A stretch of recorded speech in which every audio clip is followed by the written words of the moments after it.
Welcome to the presentation of my sabbatical trip in Italy, followed by a vacation in France with Catherine. I'm glad all of you are here tonight. I just want to tell you a little bit about how we're going to do this.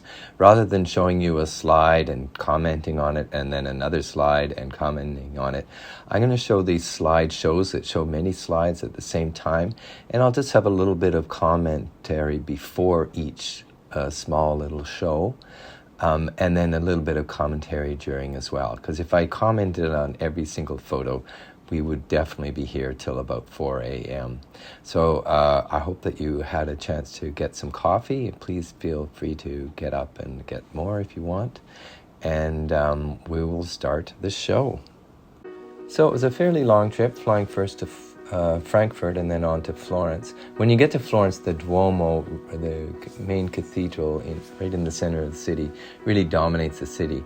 I got to live at the top floor. I got to see the rooftops of Florence. This is my street. Top floor, 6 floors up, no elevator.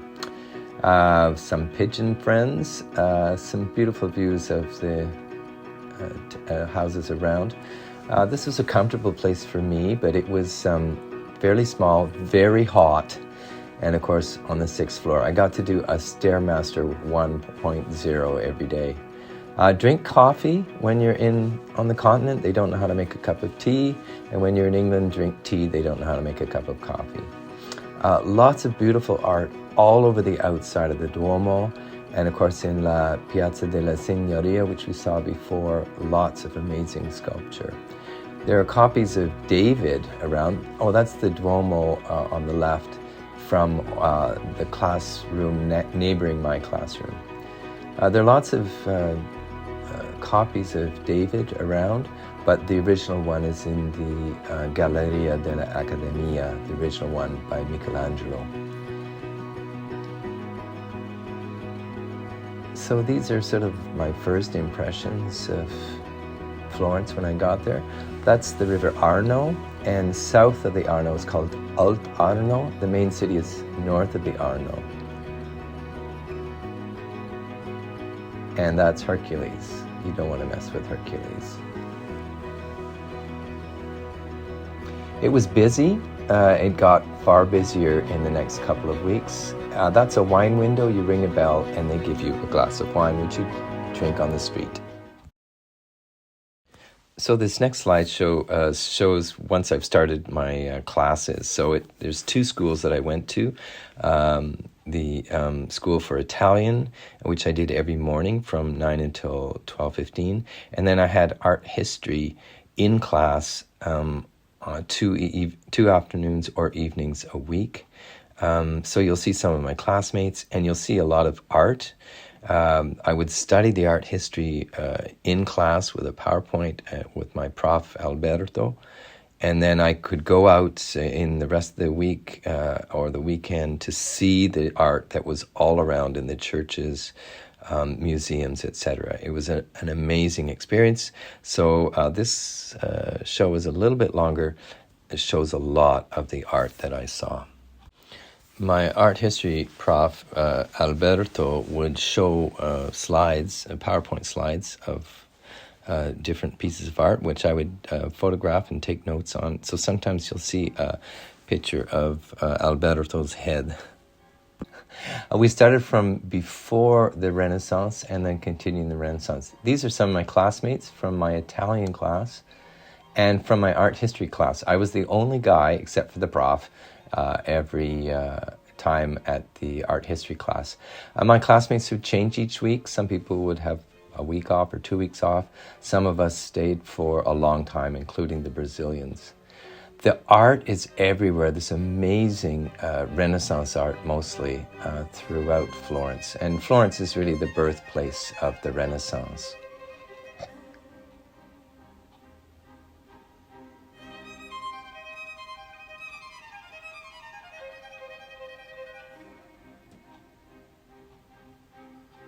So many of the art is from churches. Some of this art is, this is from the Museo San Marco.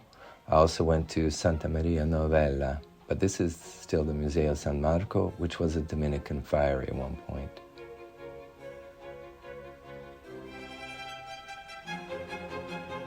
Savonarola, a monk who was very against the wealth of the church, and he was executed for that stance.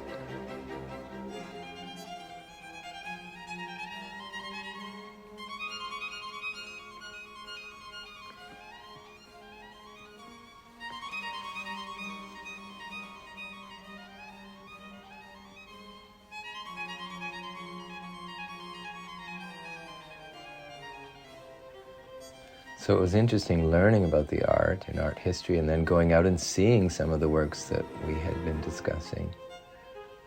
That's still the Museo San Marco. My Italian classmates on the left.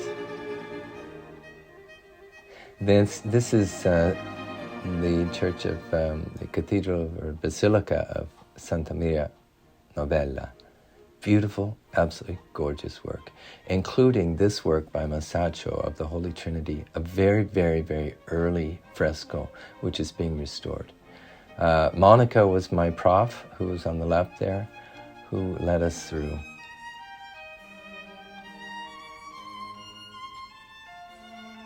She was very expressive and very keen. The Dominicans studied the stars and the sun, and they had this on the floor. The light would come through close to the ceiling, and depending on the season it would show where you were, under which sign, Capricorn or Gemini.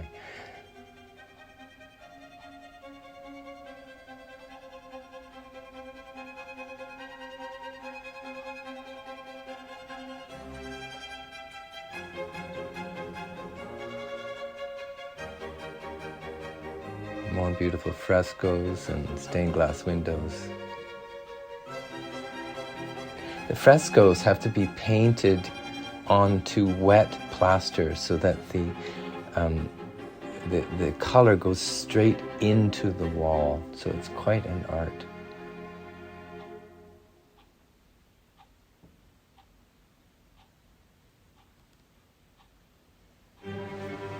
I also went to the Uffizi, which has just amazingly beautiful art. This is still Santa Maria Novella, though.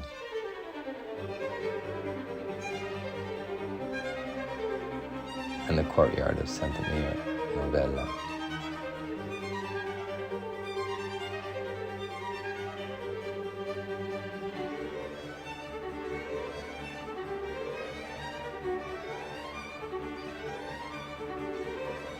They rescued some of the frescoes. Florence was terribly flooded. This Lord's Supper is done by a woman Renaissance painter who opened her own workshop teaching women how to paint. She was very successful, apparently. She was a noble woman.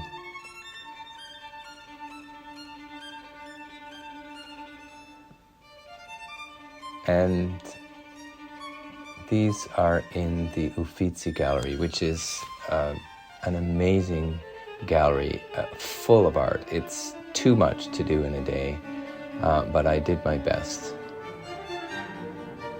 Beautiful statuary, beautiful art. Almost all of it Renaissance.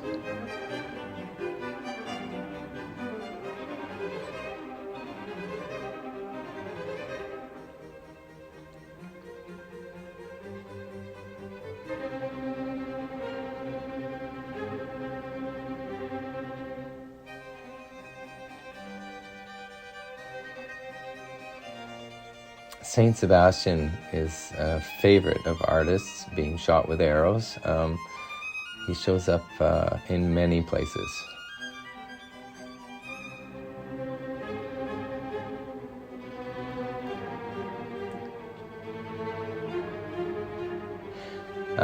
There's some famous paintings by Michelangelo and Caravaggio. Michelangelo was known, of course, especially for his sculptures, especially of David, but he was a painter as well. This is the Cappella Medici, and this is statuary by Michelangelo. But the Cappella Medici was basically where beautiful ceilings.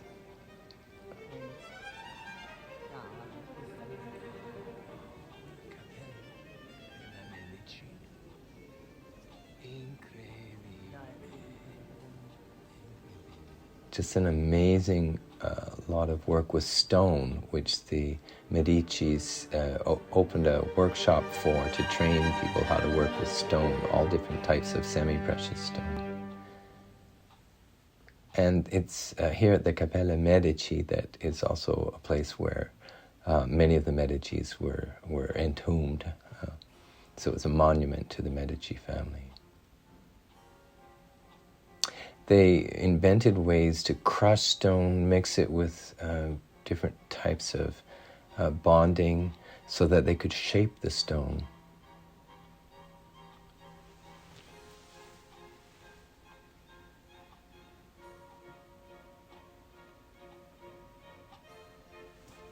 More of my classmates. The woman in the middle with the white hair is from Montreal. We went to an ice cream parlor.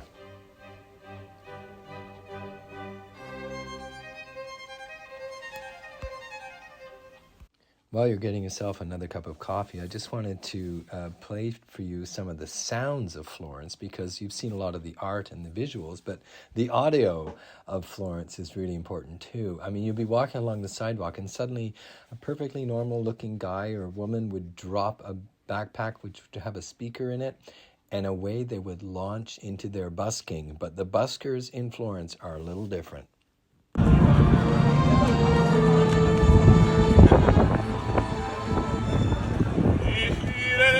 Sta compagna apposta, aggio perduto sonno fantasie,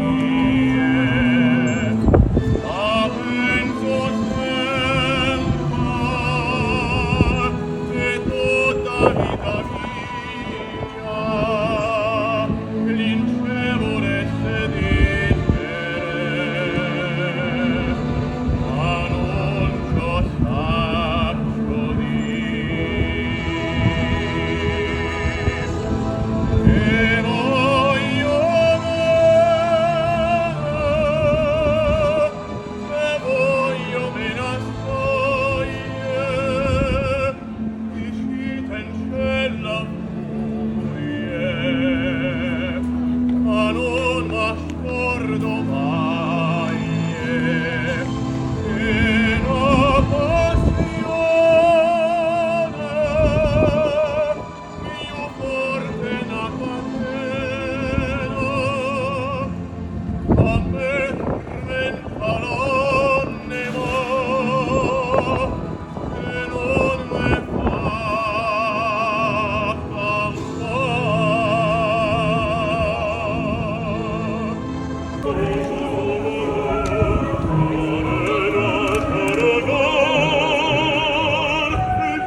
Con una stanza quando manca il sole, se lo ti sento con me, oh le finestre, mostra in tutti il mio cuore che hai cesso, chiudi dentro me la luce che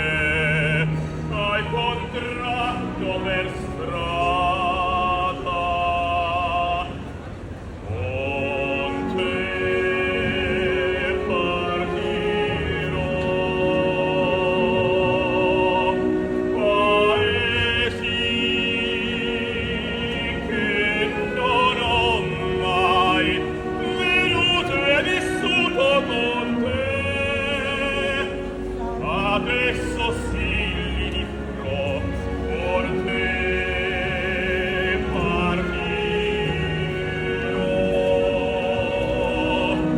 Sul navi per mari che io lo so, non esistono più. Con te io li vivrò. Quando sei lontana sono io all'orizzonte, manca le parole. E io sì lo so che sei con me, con me. Mia luna, tu sei qui con me. Mio sole, tu sei qui con me, con me, con me, con me.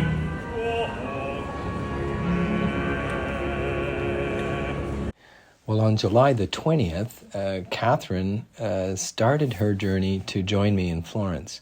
Our daughter Louisa dropped her off at the 407 carpool lot, where there's a go bus that'll take you right to Lester B. Pearson, the best way to get into the airport. So, la donna è mobile, the lady is moving to Florence. So I was able to really rejoice to have both Catherine and then a few days later Louisa join us. This next little slideshow shows places where I worshiped: Santa Croce, Badia Fiorentina, Santo Spirito. Some of the side trips that I did to Venice and to Siena to actually see the Palio in Siena. A little bit of our second apartment and some family shots, family visits to Cinque Terre and the Accademia. So this is a photo of Santa Croce Church where I worshipped several times. The Badia Fiorentina is a monastery for monks and nuns where I worshipped many times as well. This is the trip to Venice. It took 3 hours to get there. We spent 3 hours there and 3 hours to get back, so it was a long day. Beautiful though. I don't know whose yacht that is.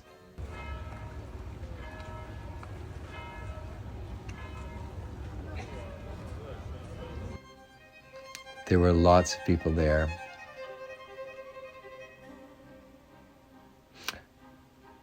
Beautiful art as always. The outsides of their buildings. And of course, there are the gondolas and the gondoliers.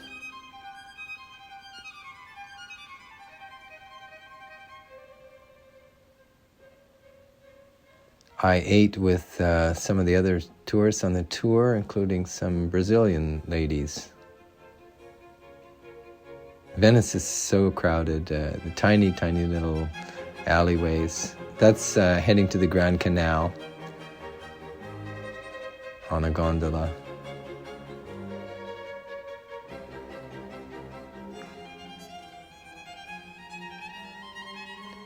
And that's on the Grand Canal.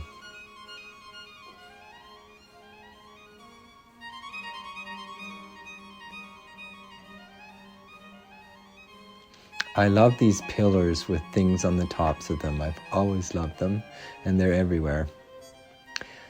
This is, I believe that's Santa Maria Church again. That's my cheat sheet. That's the Mass in the bits that the congregation has to say. This is from Piazzale Michelangelo, which on the other side of the Arno, beautiful views. And this was in Siena when I went to see the Palio. Got a tour of Siena first. And Siena is divided into 11 communities, and each have their own horse, their own museum, their own church where the horse is blessed before the Palio. And this is the oldest bank on the left, the oldest bank in the world. And had a wonderful tour. Everyone was getting ready for the race that afternoon. And the horse that the church and the horse that we went to was the dragon horse, and they're about to bless the horse. Beautiful modern windows in this church.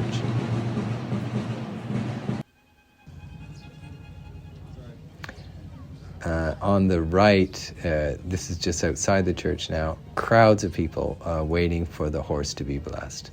Our horse did not win, but it's still got a blessing.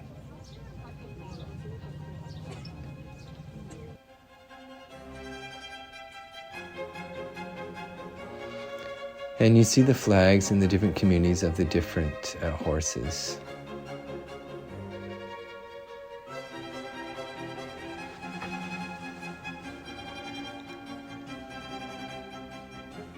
And some more beautiful, beautiful churches. And that is the Duomo in Siena.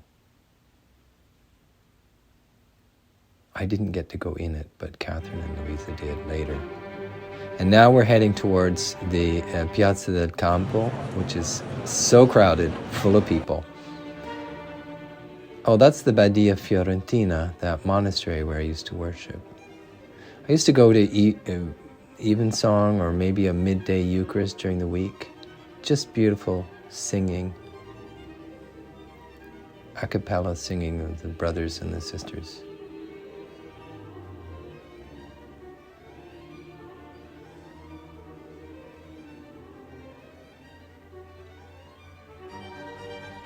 And that's the Palio in Siena. Lots of people. And this is the actual race.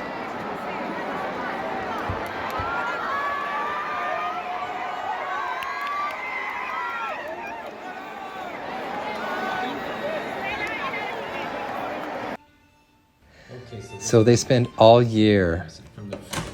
Oh, this is our new apartment. On the other side of the Arno, Alta Arno. Roman gate. And that's the front door. And it's not on the first floor, it's on the ground floor. So I've done my stairmaster for the month. And then you go straight in, and this is just beautiful. It's beautiful. The pictures didn't do it justice, so I thought a video would be better. The floor is just gorgeous. The bedroom's nicer than I thought, and like it's deeper than I thought. So there's a nice bed, and there are drawers and stuff here, and stuff for our clothes, so we can unpack our suitcases. And there's like a futon, and beautiful desk. There's a TV here. I didn't, of course, watch TV or Netflix or anything else, but then that opens out onto a little walkway which joins at the back. Then we've got a bathroom here. There's a light in here somewhere, I guess. With a washroom, a bidet, sink, and a shower. Just perfect. And then I've got 4 burners now. I got a beautiful kitchen here, 4 burners, and an oven. And it's like the kitchen is really nice. The texture and everything, it's the real deal. And there's a good sized fridge, bigger than the last one. And there's one air conditioner and it's there. She had all the windows open when I arrived, but I decided to shut the doors and put the air conditioner on. But it's much cooler here than at the top floor of a five-story building. So anyway, I think you're gonna like it here. So we really did like it there, except for the shower, which didn't give enough hot water. We went to the Galleria della Accademia, which is where the real David that Michelangelo carved is housed. But it's a beautiful gallery as well. Lots of people, but it's not as crowded as the Uffizi. David, you wouldn't believe, I'd heard people say how amazing it is and how awesome, and I said, oh, isn't that interesting? It's not until you're there that you really appreciate that. This piece of work by Michelangelo has stood the test of time, and it's housed in a beautiful place, kept safe from the elements, but just the amazing. And then the rest of the gallery, it's manageable as opposed to the Uffizi. Beautiful art, but in bite-sized pieces. Lots of photos of us as a family doing things. There's another David at the top of the Piazzale Michelangelo where you get beautiful views of the city. And this was Catherine's first day here and her first Aperol Spritz.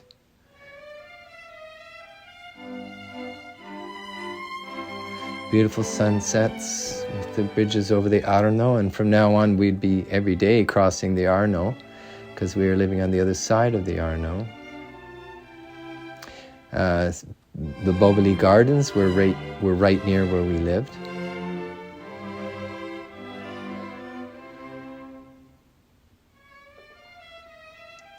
And Louisa really enjoyed her time with us as well. She and Catherine did plenty of tours while I was still doing classes during those 2 weeks.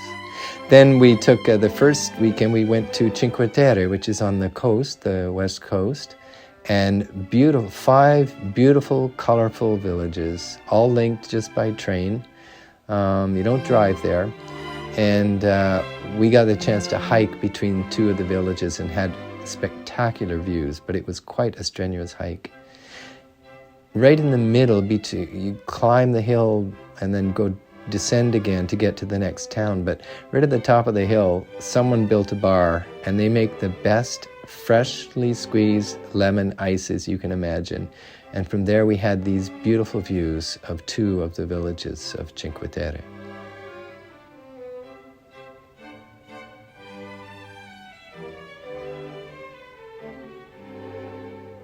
It was warm.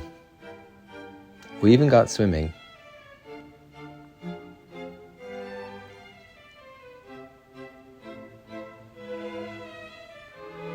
And in some places, they were jumping off the cliff into the water. Here he goes, down, down, and you can see him just before he lands. And this is from the Piazzale Michelangelo, the bridges from that vista, and of course the Duomo.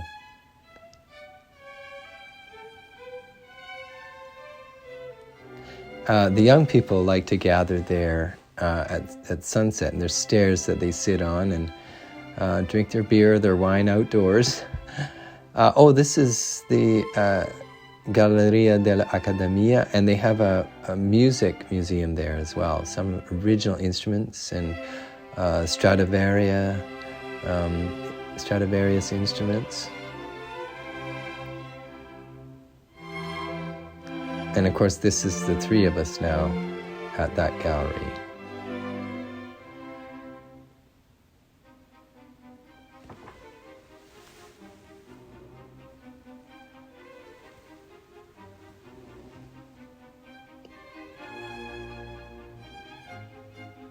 This is where we lived on Via Romana. This is probably the day Catherine arrived.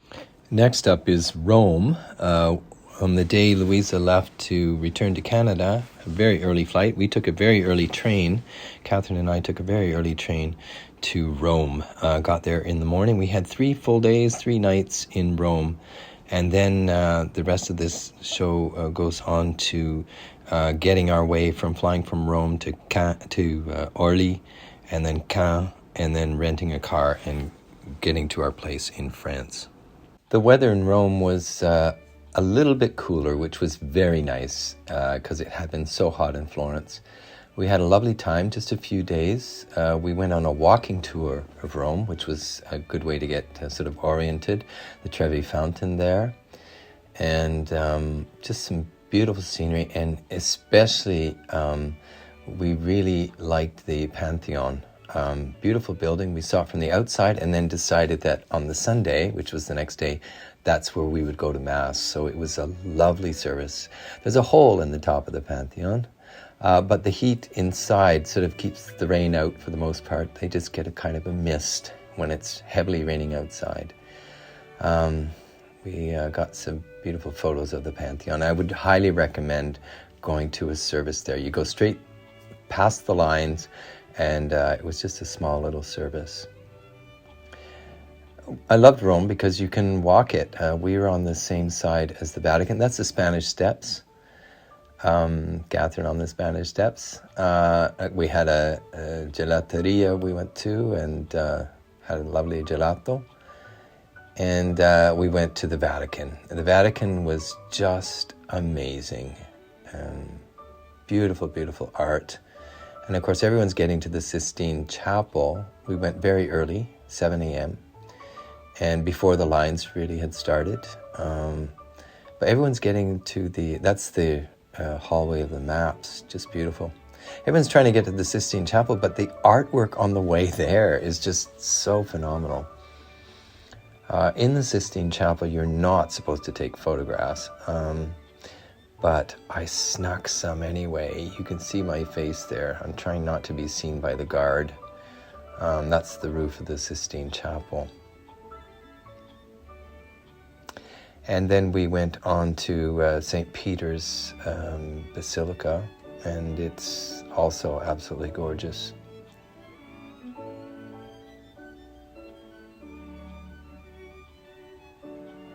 By this time, there were plenty of people around. Beautiful domes. And we did a lot of walking through Rome several times, going to little restaurants in the evening, and then it was time for us to head to Orly, Paris. It's a smaller airport in Paris. And we had a good flight. We finally made our way to Bayeux. We took a train to Caen, rented a car, and then we had a car for a month. Bayeux is a beautiful little town with a huge cathedral, which is absolutely gorgeous. And our landlady of the Airbnb is a lay reader for the cathedral, so we worshipped with her. We were only in Bayeux a few days before we took our rental car and drove to Saint-Malo, from where we would catch a very early ferry the next morning to go to Jersey Island, which is where Catherine's ancestry on her mother's side is from. So we went to do a little bit of sightseeing of the places that her granny, her great-grandparents, her great-great-grandparents on both sides lived and had their lives. And so we had a wonderful trip there. And this next little video is about our trip to Jersey. So Catherine's grandmother grew up in the parish of San Juan in the east of the island of Jersey. And that's the parish. And this is a paten that her grandmother gave to the parish. It's got her name on it when her father passed away. And there's all kinds of family names and the font and things like this. San Juan's beach, beautiful, beautiful beach. It was cool after Florence and Rome. It was very cool and sometimes rainy. Here's a view of the beach at 7 p.m. after we've had a really nice meal at kind of a beach hot restaurant. We had a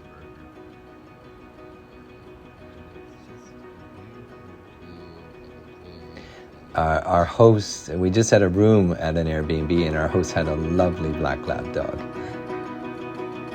We celebrated our 30th anniversary dinner on the beach, close to the beach in San Juan's Beach.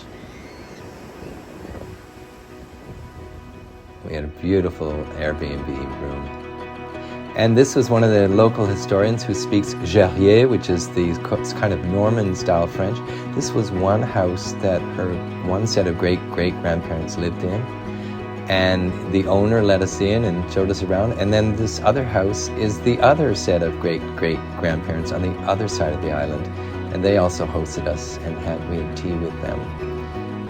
That's Mont Orgueil. And once again, more dinners and stuff on the beach. Doing a little bit of research into genealogy for Catherine. And that painting, we have a copy of it in our dining room because it's a relative of Catherine's. We returned from Jersey back to our house that we rented in Bayeux. And Bayeux is very, very close to all the D-Day beaches. So we went to all the different beaches, many, many museums. We also took a day trip to Mont Saint-Michel, which is absolutely magical. We got to know our hosts a little better and got to worship with them in the magnificent cathedral, which is pictured here. Because of the connection with D-Day, the poppy is very popular here, and there's a poppy shop just down the road from us. There's the cathedral. We went on a wonderful walking tour. And we went to many different memorials, graveyards, and museums about the D-Day. The Commonwealth Graves Commission do an amazing job. This is the cathedral, absolutely glorious, and they would have a light show every Thursday and Saturday night. This is inside the cathedral. Very ancient place of worship from the earliest days, from the 600s. Of course, the cathedral was built much later and rebuilt, but it's a wonderful style which has Gothic as well as Roman style. It was wonderful to worship there with our hosts of the Airbnb. She's licensed to actually do funerals in the diocese. That's the half-timber house that we saw. It's the Adam and Eve house, the Garden of Eden house, because it's got carvings to do with the Garden of Eden.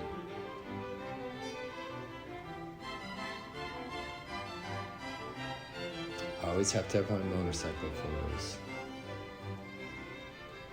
This is, I think that's the Juno Museum. Juno Beach, which is the Canadian D-Day beach. And the museum there.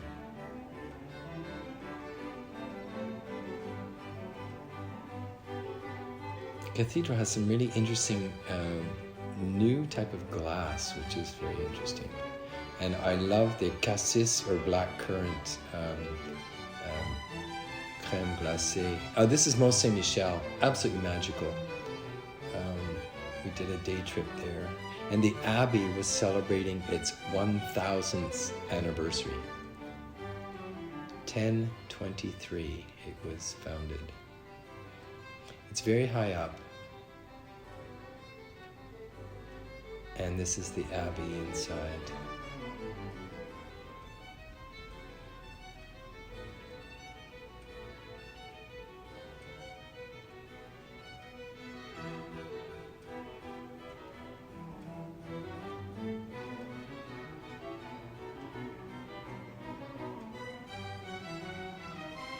So it's quite a distance down to this, the clay flats down there.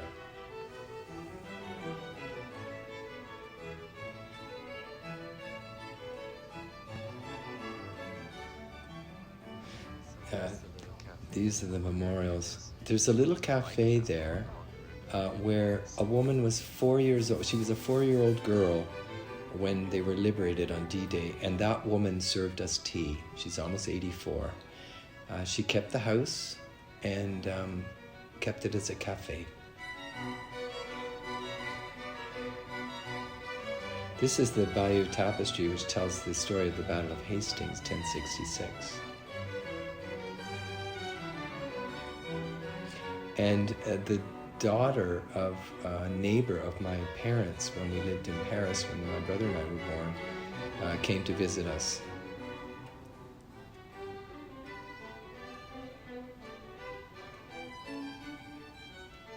Beautiful museum of fine art and archaeology. Quite a small but wonderful museum with porcelain and art, and just a beautiful museum in Bayeux.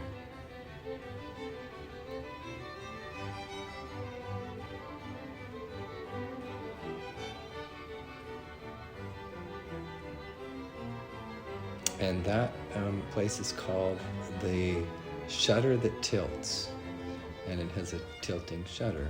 It's a little bistro. We had a visiting choir from Warwick come to the cathedral, and we went to there that evening. This is the Pegasus Bridge, where that little cafe is.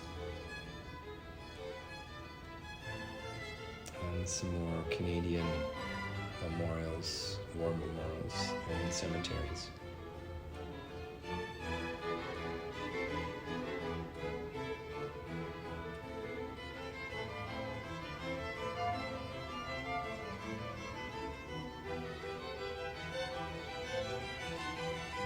So we got to all 5 beaches, and up in those trees is mistletoe. That round blob is actually mistletoe growing in the trees. And that was Gil, the friend of the owners of the house that we rented. And they commemorate the memories of the soldiers so well.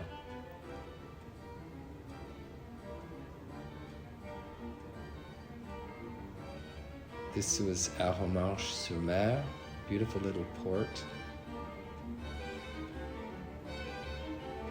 And it was the site of a gun battery, a German gun battery, that American Rangers had to take on D-Day.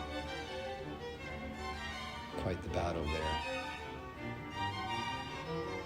Beautiful vistas. I love gargoyles. I do not know why.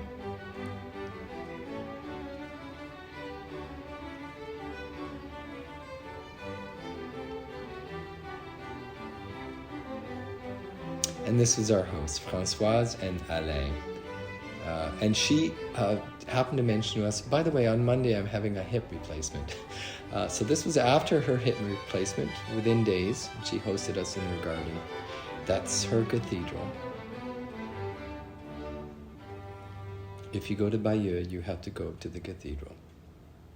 Then from there, we went on to visit Paris. We just had 3 nights and 2 full days in Paris, but we got a lot done. We did a bit of walking. We visited the Arc de Triomphe, which is a great place to view Paris from the top of the Arc de Triomphe. Lots of stairs to get up there, but you can see the Eiffel Tower from there. You also must go to the Trocadero subway, a metro station where you have beautiful, beautiful views of the Eiffel Tower. That's a spiral staircase going up the Arc de Triomphe. And of course there's the Eternal Flame and the Tomb to the Unknown Soldier at the bottom of the Arc de Triomphe.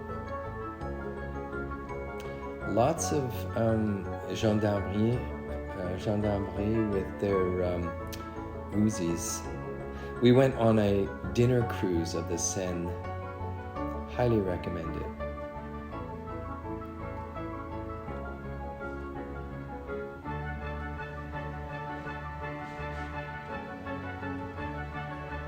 Those are guests on the dinner cruise.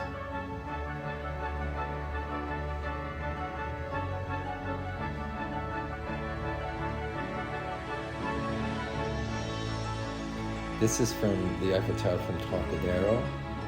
We went in the morning with the sun behind us. I'd like to try going next time in the afternoon.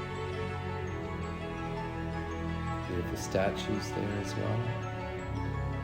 And then we went to the Louvre. It was big, it was very crowded.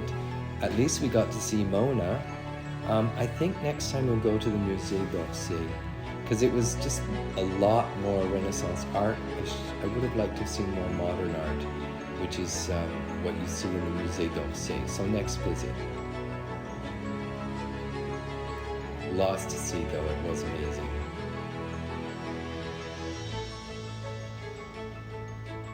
This is in the same room as Mona.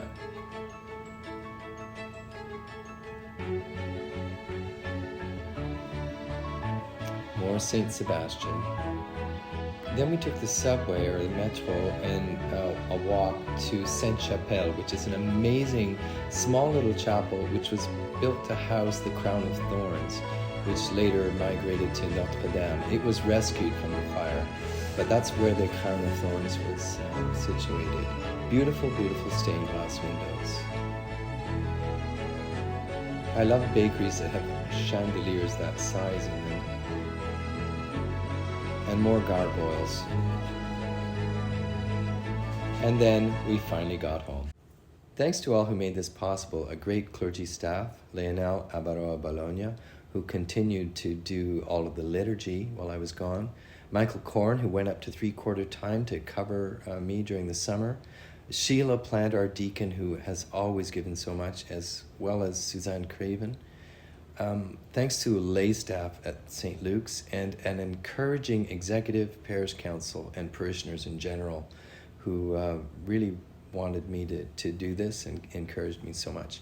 Thanks to our Bishop Susan Bell, who supported this idea and okayed it, along with a grant for clergy support from the diocese, and also a grant from the National Church to partially fund my courses and accommodation.